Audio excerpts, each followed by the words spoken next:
Muy buenas tardes, muy buenos días a todos en función desde el país del que nos escuchen. Bienvenidos otra vez a IALDE Business School. El día de hoy vamos a entrevistar a Giancarlo Beato, que es un experto en BIM y profesor de IALDE Business School. Bueno, si nos van hablando, vamos a dejar unos minutos para hacer una pequeña prueba de sonido y dar tiempo a que se conecten más compañeros. Si me pueden dejar en el apartado del chat si nos van oyendo o si se escucha bien. Vamos a ir dando tiempo a que se conecte la gente. Bueno, de momento introduzco a Giancarlo. Es máster en Ciencias en Administración de BIM por la Universidad de Portsmouth, en Reino Unido. Ha desarrollado su carrera en el sector de la arquitectura, la ingeniería y la construcción y tiene mucha experiencia en el desarrollo y diseño de proyectos arquitectónicos. Y bueno, vamos a hacer una entrevista de unos 20 minutos y luego dejaremos unos 10 minutos más para que podáis hacer preguntas. Todas las preguntas que tengáis a lo largo de la entrevista nos la podéis ir dejando en la cajita de preguntas y las responderemos al finalizar. De momento no estoy recibiendo ningún mensaje de nadie. No sé si alguien me puede confirmar si se nos escucha y se nos ve correctamente. No tenemos ningún mensaje. Por favor, algún asistente también si nos queréis comentar qué máster estáis estudiando o si estáis interesados en algún programa de ALDE, también nos gustaría saberlo.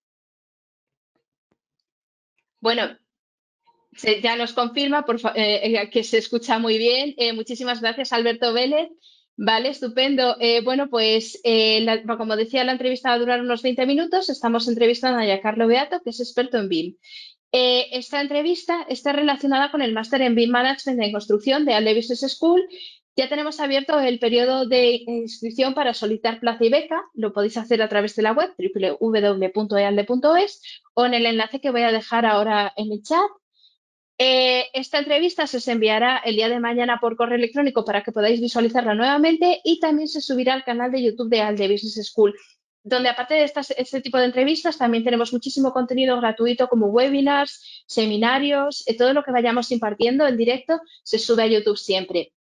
Vale, también nos saluda Felipe desde México, muchas gracias. Bueno, pues ya se nos escucha correctamente, así que bienvenido, Giancarlo, ¿cómo estás? Muy bien, muy bien. Gracias por tenerme acá. Muchas gracias a ti por acompañarnos. Bueno, queríamos comenzar preguntándote cuáles son los programas BIM más utilizados en la industria. Bien, hay varios software BIM ya disponibles en el mercado y dependiendo del uso que se le vaya a dar, entonces tenemos una gran variedad de programas. Para autoría, ya que es para crear modelos BIM, que es el uso más eh, utilizado en la industria ahora mismo, tenemos principalmente el Autodesk Revit, que es uno de los programas BIM más populares en el mundo y ampliamente utilizados. Se utiliza específicamente para el diseño de arquitectura, para ingenierías e incluso para hacer surveys de construcción. Aparte de este, también tenemos el Archicad, que es un sistema también muy similar al Revit, ya que también funciona para creación de modelos 3D y cargados de información así mismo como Revit. También, igual, muy similar a ese, tenemos uno que se llama Bentley MicroStation, que igual es un programa de modelado 3D utilizado en arquitectura e ingenierías. Aparte de estos tres, que son los tres principales, también tenemos otros llamados Tecla, que es específicamente utilizados para modelar estructuras metálicas y entre otros tipos de estructuras. Y otro que es ya un poquito menos utilizado llamado Vectorworks Architect, que es un programa de dibujo principalmente, pero últimamente en los últimos años se ha capacitado ya para poder modelar programas y modelos cargados de información, al igual que en los demás. Así que principalmente esos 5 son los que nos pueden dar la bienvenida. Podría mencionar otro más que es ya para otro uso, para uso de manejo ya de la información de los modelos. Si yo quiero hacer un cruce de interferencias o una planificación BIM, entonces puedo utilizar Navisworks o Syncro o Costex, que son programas que permiten entonces interactuar con el modelo ya creado para extraer información, para planificar un trabajo, para todo esto, para darle uso a esa información que ya se ha levantado en esos programas que mencioné primeramente. Vale, pues estupendo. La verdad es que son bastantes programas. ¿Nos podrías comentar también un poco cuáles son algunas de las barreras en la implementación de BIM? Claro. La implementación BIM no ha avanzado tanto como se esperaba por estas barreras en específico. Algunas de las que podría mencionar es primero el costo. La implementación BIM requiere de una inversión significativa, específicamente en programas, pero también en capacitación de las personas que van a estar interactuando con este flujo de trabajo BIM. Y es costoso para muchas empresas ingresar inicialmente a este nuevo flujo de trabajo BIM. También tenemos la falta de habilidades y esa misma capacitación, ya que hay una curva de aprendizaje muy marcada, especialmente en esa etapa inicial de la implementación, y presenta una de las barreras más importantes, ya que antes de tener una firma que trabaje con el flujo de trabajo BIM, tú tienes que tener las personas adentro que estén capacitadas para trabajar con esos modelos. También tenemos, que es general para cualquier cambio, la resistencia al cambio. Nuestra industria ha sido una que ha trabajado de una manera por muchos años, por largos años, y la implementación BIM a menudo requiere cambios en esos procesos y en los flujos de trabajo, ya que ya no es un dibujo 2D que estamos haciendo para graficar eso que existe o que va a existir, sino que es una metodología de trabajo completamente diferente donde modelamos, donde hacemos un doble digital, vamos a decir, de eso que nosotros queremos que se vaya a construir. Entonces es una metodología completamente distinta. Aparte de esto, también tenemos dificultades a la hora de compartir información, ya que colaborar de un modelo BIM creado un programa y colaborar con otra persona que vaya a hacer, por ejemplo, el modelo sanitario creado en otro programa, a veces presenta ciertos cambios ciertas dificultades que se pueden manejar, pero específicamente sin la capacitación correcta de acuerdo a esa colaboración y esa interoperabilidad que requieren esos modelos, entonces se puede dificultar un poquito. Y por último, tengo también la falta de estandarización, ya que dependiendo del país donde se esté implementando BIM, hay ciertos estándares que rigen ese modelo, al igual que como rigen la arquitectura en general. El BIM también se debe estandarizar y esos procesos BIM requieren datos específicos que a veces dificultan la colaboración o específicamente la implementación por no conocerlos inicialmente. Así que esos podrían ser algunas barreras importantes. Bueno, a mí me gustaría recordar a nuestros asistentes que si tienen preguntas para el profesor, pueden dejarla en la cajita de preguntas y al finalizar las preguntas que ya tenemos preparados, él responderá a lo que necesiten. Bueno, me gustaría continuar preguntando, ¿cuál cree usted que es el futuro de BIM? Bueno, el futuro de BIM parece bien prometedor, especialmente como vemos últimamente en el uso más cotidiano de herramientas de inteligencia artificial y otras tecnologías nuevas que se están desarrollando. Sabemos que eso de igual manera se está ya implementando en BIM. Entre algunas puedo mencionar una mayor adopción y uso de BIM, ya que estos dibujos 2D van a empezar a dejar de ser utilizados, especialmente mientras mayor la escala de esos proyectos, mayor los riesgos de trabajarlos fuera del esquema de trabajo BIM. Entonces, mientras más empresas adopten BIM en estos próximos años, se van a dar a conocer aún más los beneficios y se va a aumentar incluso esa presión regulatoria por estandarizar estos modelos y entonces el mercado va a absorber más el uso. También puedo hablar de eso que mencionaba inicialmente con los avances de la tecnología de modelado tridimensional y la inteligencia artificial continuarán mejorándose. Incluso conozco a una firma que desarrolla un programa eh, con inteligencia artificial para desarrollar, por ejemplo, un parqueo. Tú le agregas la información del solar donde se va a desarrollar ese parqueo, un estacionamiento, y él automáticamente calcula, dependiendo a algunas restricciones, la cantidad de parqueos donde se pueden ir colocando, incluyendo las vías de un ancho específico, accesos, todo eso de una manera mucho más inteligente. Y eso se está haciendo también para diseño residencial, para visualizaciones arquitectónicas. Hay muchas herramientas que ya se están desarrollando y utilizando y que están siendo disponibles ahora mismo. O sea que sabemos que tendremos mucho más acceso a nuevas herramientas en ese sentido. También tendremos mucha más colaboración y estandarización, por lo mismo que mencionaba, esa presión que se va a crear para estandarizar el proceso BIM va a llevar a las empresas que desarrollan estos programas a estar forzadas a elaborar archivos que sean interoperables. Y así, de esta manera, sería mucho más fácil para el usuario colaborar con la información que levantan en cada uno de esos diversos programas. También tendremos un mayor énfasis en el ciclo de vida completo del edificio, ya que no solo se utiliza BIM para la parte de diseño, sino que también se usa para la parte de presupuesto, de construcción, incluso del uso de la edificación luego de ser construida. Así que todo ese proceso de vida sostenible de la edificación va a permitir una mayor eficiencia energética, una reducción de residuos, específicamente a la hora de hablar de energía, claro.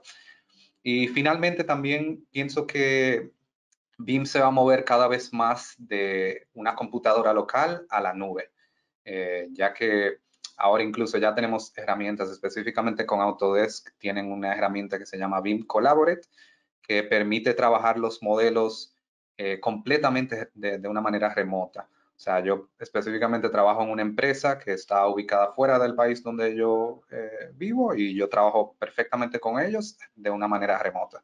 Yo manejo los modelos, incluso trabajamos colaborativamente en esos modelos de una manera completamente remota.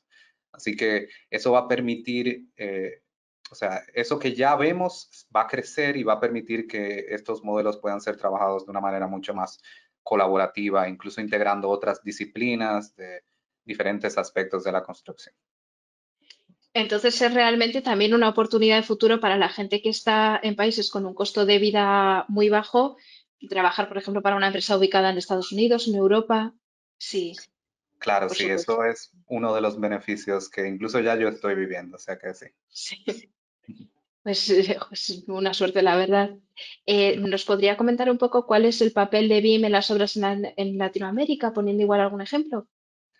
Bueno, sí, específicamente yo vivo en República Dominicana, por ejemplo, y aquí BIM, a pesar de que no está estandarizado como un método de trabajo aceptado en las instituciones que rigen la arquitectura en nuestro país, el BIM se está utilizando ya en todos los aspectos de la industria del diseño y la construcción. Y eso lo podemos también ver en diversos países en Latinoamérica. Específicamente aquí tengo un ejemplo de un proyecto que trabajé previamente, el World Trade Center Santo Domingo, que es un proyecto de gran tamaño, que tiene cuatro torres, un centro comercial, 5 sótanos, y un proyecto tan grande se quiso desarrollar en esa metodología de trabajo BIM y tuvimos la oportunidad de hacer cruces de interferencias entre proyectos de sanitaria y de eléctrica y de mecánica, para que a la hora de llevar a la construcción fue mucho más fácil limitar esos residuos perdón, esos gastos en errores, en reconstrucciones, ya que pudimos ver primero en un espacio controlado cómo interactuaban todas esas disciplinas en el modelo, específicamente hablando de cómo, por ejemplo, se movían ductos de aire acondicionado con tuberías de sanitaria, de ingreso de agua, de desagüe de agua. Y todo eso tuvo su lugar antes de llevar a la construcción. Y eso, al igual que sé que como está ocurriendo en diversos proyectos en Latinoamérica, está reduciendo la cantidad de gastos que presenta la construcción, ya que sabemos que trabajamos en una industria que tiene grandes gastos por falta de manejo y falta de colaboración. ¿Sí? Vale. Bueno, me gustaría recordar a los asistentes que pueden realizar cualquier pregunta al profesor sobre la materia. Tenemos 15 minutos más de tiempo para que realicen todas las preguntas que necesiten. A mí me gustaría saber, a la hora de realizar un proyecto con BIM, entiendo que es mucho más fácil en la hora de calcular todos los costes, con lo cual es más, o sea, es más sencillo evitar un sobrecoste, por ejemplo, de estos proyectos que hace aquí el gobierno de la Comunidad de Madrid, por poner un ejemplo, que monta un hospital y dice que va a costar 3 millones de euros y luego al finalizar el proyecto son 6 millones de euros. ¿Con BIM se podrían evitar este tipo de problemas? Sí, ciertamente, obviamente todos los proyectos de construcción son vulnerables a cambios Hmm. en la industria y en el mercado, pero ciertamente BIM presenta una oportunidad de mejorar estos procesos de costes, ya que desde un inicio ya con un diseño que yo tenga desarrollado en uno de estos programas de BIM, de autoría BIM, ya yo puedo sacar cantidades de una manera completamente automática y saber exactamente el volumen, por ejemplo, de concreto que voy a necesitar, la cantidad de acero, de recubrimientos, o sea, esas cantidades yo las voy a tener muy claras desde un inicio y me van a poder permitir entonces licitar para ese proyecto de una manera más controlada y decir, por ejemplo, un precio que sea el correcto desde un inicio. Especialmente si es un proyecto que va a durar poco en el mercado, entonces no necesariamente, poco en construcción, perdón, no necesariamente va a ser tan fluctuante en su costo final. Obviamente siempre hay imprevistos y cosas que no se van a poder prever incluso con esta metodología de trabajo, pero en general va a ser una metodología mucho más amigable al proceso. Vale, tenemos aquí una pregunta. Bueno, Carlos Páez Moreno nos pregunta cuándo inicia la maestría de ALDE y qué tiempo tiene de duración. Tiene una duración de 12 meses, Carlos. Tenemos ahora la próxima convocatoria en julio de 2023. La siguiente será en septiembre y la siguiente en marzo. Siempre tenemos 3 convocatorias al año. Si quiere iniciar el proceso de solicitud de admisión y beca, no tiene ningún tipo de compromiso. Puede hacerlo con el formulario que he pasado por el chat y ahí alguno de nuestros asistentes le ayudarán con más información sobre el máster. Y luego, por otro lado, Normaria Escalona nos pregunta, ¿se podría regularizar en un punto los software que realmente se vayan a utilizar en BIM? Que abarque claro el desarrollo del proyecto entre todas las especialidades. Desde mi punto de vista, veo que el BIM no avanza porque hay tanta tecnología en el mercado, me refiero a los softwares, y el profesional no termina de aprender un programa cuando ya se le está demandando saber usar otro programa, y así sucesivamente. Llegamos a un punto en el que hay todo tipo de tecnología en el mercado y la capacidad humana para manejar estos no está en equilibrio. Bueno, Estoy. una preguntita compleja. La verdad que sí, siguen saliendo programas, siguen saliendo herramientas nuevas que ciertamente forzan al usuario, incluyéndome, a estar en completo contacto con estas nuevas herramientas para, claro, no quedarnos atrás y poder aprovechar esas nuevas herramientas que van saliendo, porque ciertamente sabemos que hay programas que tienen años en el mercado y que están siendo utilizados eh, por completo en el mercado, como es el caso de Autodesk Revit o Archicad, que son ya herramientas establecidas y claras en el mercado. Y ahí no tenemos perdedera, como decimos aquí. Ahí no hay desperdicio. Pero ciertamente hay herramientas adicionales a estas que, que se pueden seguir aprendiendo y que ciertamente no van a restar. Yo sí entiendo que esto no necesariamente sea de detrimento para la industria, porque en la innovación es que realmente podemos aprovechar los recursos que se están levantando ya con esta metodología de trabajo. Hay una información grandísima que se levanta a la hora de modelar un proyecto, así que mientras más herramientas, o sea, mientras las herramientas que vayan saliendo sean más inteligentes y más amigables al usuario y más eh, fáciles de interoperar y de pasar a la etapa de construcción, por ejemplo, entonces mayor será el provecho para nosotros como usuarios de esos programas a aprenderlos. Así que en parte estoy en desacuerdo, o sea, creo que deberíamos estar abiertos a esas nuevas herramientas. Puedo poner un ejemplo, por ejemplo, hay una compañía que se llama Vivolve Lab, que ellos tienen una herramienta que funciona como un plugin de Autodesk Revit, que se llama Glyph. Y es una herramienta a nuestros ojos sencillos, pero me imagino que tiene un mundo de códigos detrás, que permite crear vistas, planos, hojas de cálculo, completamente, de una manera completamente automatizada. Incluso también nos permite dimensionar automáticamente. O sea, estas herramientas nosotros no nos podemos quedar atrás a la hora de conocerles, porque presentan oportunidades de ahorrar tiempo inmensas. Imagínense que yo tengo un edificio de, vamos a decir, 25 niveles y cada una de esas plantas están modeladas diferentes. A la hora de yo sacar vistas y detalles, yo puedo con un clic o una especificación en particular que yo le dé a ese plugin, yo puedo producir toda esa documentación al instante en vez de yo fajarme manualmente a crear esas pistas. También como las herramientas de inteligencia artificial que ya están saliendo, generalmente en mi experiencia son de muy fácil uso y no requieren de una curva de aprendizaje tan drástica, tan accidentada. Así que les invito y es algo que me repito a mí mismo porque también eh, personalmente sufro el hecho de que hay otro programa que debo aprender y no es fácil realmente. Pero les invito a que se mantengan exponiéndose a estas nuevas herramientas porque no van a ser de detrimento para su uso y para su aprendizaje. O sea que, ujú. Yo creo que el hecho de que haya varias herramientas que salgan continuamente es algo que pasa en todos los sectores. De hecho, a mí me ocurre no sé si Autodesk, que es un poco como lo más, o sea, la norma, y me imagino que pasar de Autodesk al resto de herramientas será sencillo. O sea, la curva de aprendizaje, una vez que ya manejas un programa, no debe de ser tan complicada, ¿no? O son muy diferentes entre sí los softwares. Hay algunos que sí, o sea, por ejemplo, si saltamos de programas de autoría como Revit o Archicad a uno como el de Vectorworks que estábamos hablando, Vectorworks es un programa que principalmente se desarrolló para dibujo, o sea, para dibujo 2D. A pesar de que ya tiene capacidades para modelado, el flujo de trabajo no va a ser específicamente similar, pero ya va a haber un gran aprendizaje levantado al conocer manejar una de estas herramientas mencionadas.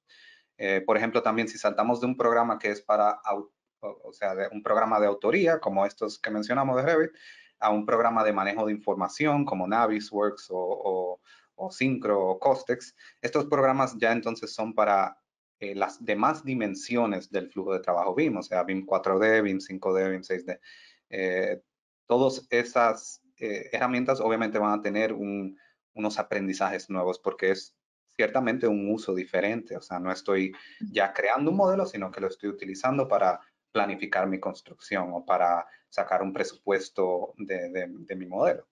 Así que eso va a variar también.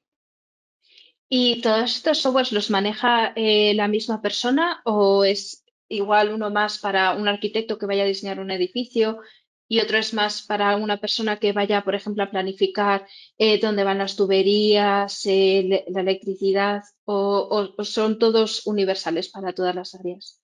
Es una muy buena pregunta porque eh, para alguien que quiere ser todólogo, ciertamente va a tener que aprender a tocar cada uno de estos programas, pero de manera especializada no, realmente no. Cada posición va a tener uno o dos o tres programas que realmente usa, pero el que diseña no necesariamente va a ser el que cree esa programación de obra o ese presupuesto de obra. O sea que no, no son todos los programas que tenemos que aprender. Eh, sí, sí, o sea, realmente no tiene que ser así. Nos pregunta Carlos Páez, para el inicio del máster, ¿es necesario dominar el programa de Revit? No, todo lo contrario. O sea, ciertamente yo invito a que puedan probarlos y puedan ir acostumbrándose a la interfaz del usuario, pero parte del máster es incluso enseñarles a profundidad cómo funciona el programa. Así que realmente no tienen que venir con ningún conocimiento. Claro, y el máster en específico que tenemos en EALDE, ¿a qué perfiles lo recomendaría usted? Todo desde arquitectos, ingenieros, civiles, mecánicos, sanitarios, eléctricos, todo personal que trabaje en la industria de la arquitectura y el diseño y la construcción. Ya que, como sabemos, esta metodología de trabajo BIM o sea, abarca a todos los profesionales, desde el diseñador, desde el dibujante que le está diseñando a alguien dibujando a alguien que diseñó, hasta la persona que hace estos procesos complicados de presupuestar y programación de obra. O sea, todo el mundo está incluido en esto y hay herramientas entonces particulares a cada uno.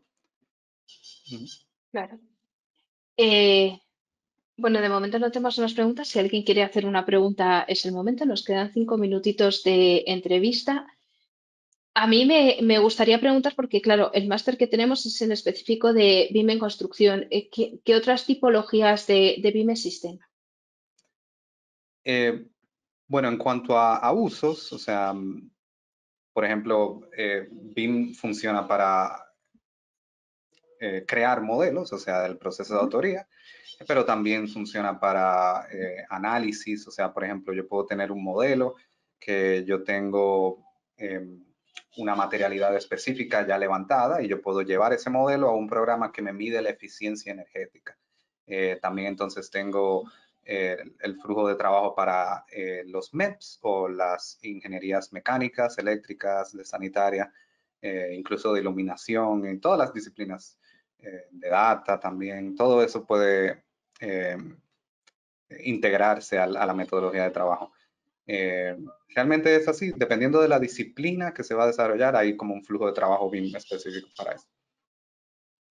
Vale, estupendo. Bueno, quedan 4 minutos. No sé si alguien tiene alguna otra pregunta por el chat. Eh, de momento no hay nada. A la hora de trasladar un proyecto de BIM a una ejecución en obra, hay un ahorro realmente, porque ya hemos hablado de que sí que puede haber un ahorro del material al contarlo mejor, pero a largo plazo, ¿las empresas obtienen algún otro tipo de ahorro al invertir en esta formación para sus arquitectos o Sí, ingenieros? sí, ciertamente esto es incluso algo que se mide, este retorno de inversión, así le decimos. Es algo que se mide y que es como la propuesta de valor que se le entrega a las empresas. O sea, se promete que, bueno, miren, con capacitar estos arquitectos o estos ingenieros a llevar proyectos desde la etapa de diseño a la etapa de construcción, van a haber ahorros de tiempo y de recursos en esta etapa, en esta etapa, en esta etapa. Y obviamente entonces dependiendo de cada caso, se pueden usar como eh, KPIs o indicadores de performance, se me va la palabra, eh, para entonces medir o sea, cuantificar realmente el ahorro para cada caso. O sea, un proyecto Ujú. de viviendas que se desarrolle, por ejemplo, en 4 meses, tal vez con menos personal se puede reducir a 3 meses, por ejemplo. Y obviamente ya en la etapa de construcción se pueden contabilizar o sea, el hecho de que no hay tantos gastos en recursos o retrabajos porque se hace una integración del proyecto con todas esas disciplinas. Así que todo eso se puede contabilizar y categorizar dentro de ese retorno de inversión. Bueno, y por último, una pregunta un poco rara, no sé si vas a tener la respuesta. Ahora parece que hay una nueva construcción que se imprime 3D. Bueno, a mí me encanta la impresión en 3D, de hecho tengo aquí un par de máquinas y a mí me gustaría saber si realizas el modelo con BIM para este tipo de construcción, ¿no sería realmente un ahorro porque ya tienes el modelado 3D listo para imprimirlo? O sea, realmente sí, incluso como el hecho de modelarlo para luego llevarlo a una máquina que imprima o que construya de manera automatizada, sí, no es algo lamentablemente tan utilizado porque la tecnología que tenemos hasta ahora no es tan desarrollada, o sea, eh, es bastante limitada, podemos decirlo así.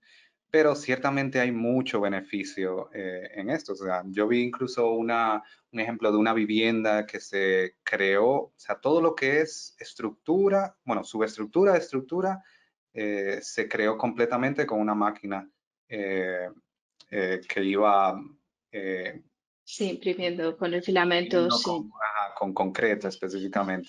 Y los instaladores simplemente tenían que instalar puertas y ventanas y los temas eléctricos y sanitarios, porque ya básicamente toda la estructura estuvo hecha, e incluso en el mismo proceso, o sea, ellos no tuvieron que esperar que la máquina termine, sino que ellos iban con la máquina avanzando otras cosas sin tener que perder tiempo en lo que ya la máquina iba desarrollando. O sea que realmente es un área que incluso me apasiona muchísimo, pero ciertamente hay todavía mucho que crecer en términos de la tecnología para que esto pueda ser utilizado más, que tenga un abarque mucho mayor.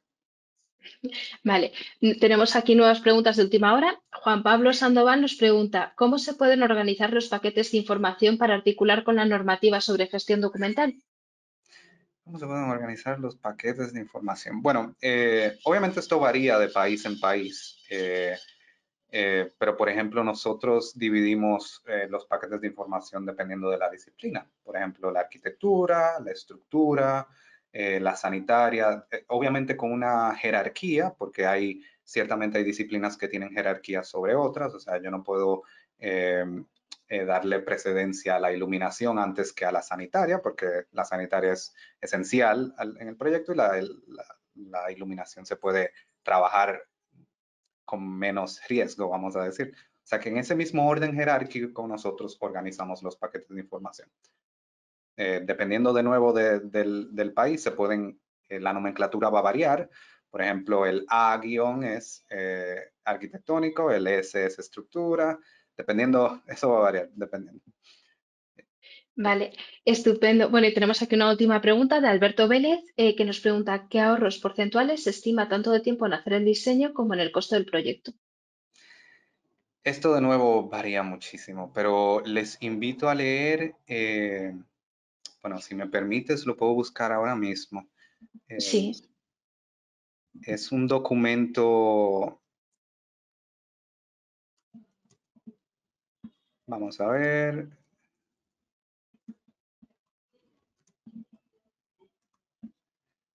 aquí va.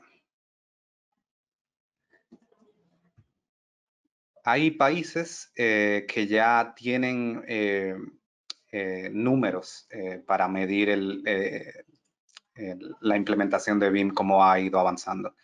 Eh, y creo que en Reino Unido hay una revista que hace esto, que se llama BIM. Vamos a ver, BIM. Ok, vamos a ver. La verdad que no encontré el documento, pero eh, dependiendo del proyecto, desde una casita pequeña o un proyecto de miles de metros cuadrados, esto va a variar, porque ciertamente no es un número para todos. Pero por lo que yo he visto en ahorro de tiempo, nosotros hemos podido eh, ahorrar en total hasta el 30, 40%, y esto puede crecer incluso más si es un proyecto pequeño. Y especialmente nosotros hemos visto beneficios a la hora de presentar cambios, ya que o sea, en el método de trabajo tradicional, donde yo tengo dibujo por dibujo completamente aislados, si yo hago un cambio, yo tengo que ir a cada uno de esos dibujos a actualizar ese cambio. Mientras que en la metodología de trabajo BIM yo lo corrijo en mi modelo, en mi espacio tridimensional, y ya entonces todas mis vistas reflejan el cambio correctamente. Entonces, ahí específicamente con los cambios es que nosotros podemos ver más beneficios. En cuanto al costo del proyecto, también varía mucho. Realmente en esa parte tengo aún menos información, pero ciertamente van a haber beneficios, porque la implementación no cuesta tanto como las empresas temen, y los beneficios son millonarios, obviamente dependiendo del tamaño del proyecto. vale. Bueno, pues ha sido muy interesante. Muchísimas gracias, Giancarlo, por ofrecernos esta entrevista. Y muchísimas gracias también a nuestros asistentes. Quiero recordarles a todos que se les va a enviar mañana la grabación y que además se va a subir esto al canal de YouTube de ALDE. Así que si quieren suscribirse y ver todas las entrevistas futuras que haremos, pues ahí estamos. Muchas gracias, Giancarlo. Gracias a ustedes. Que tengas un buen día. Adiós. Bye, bye.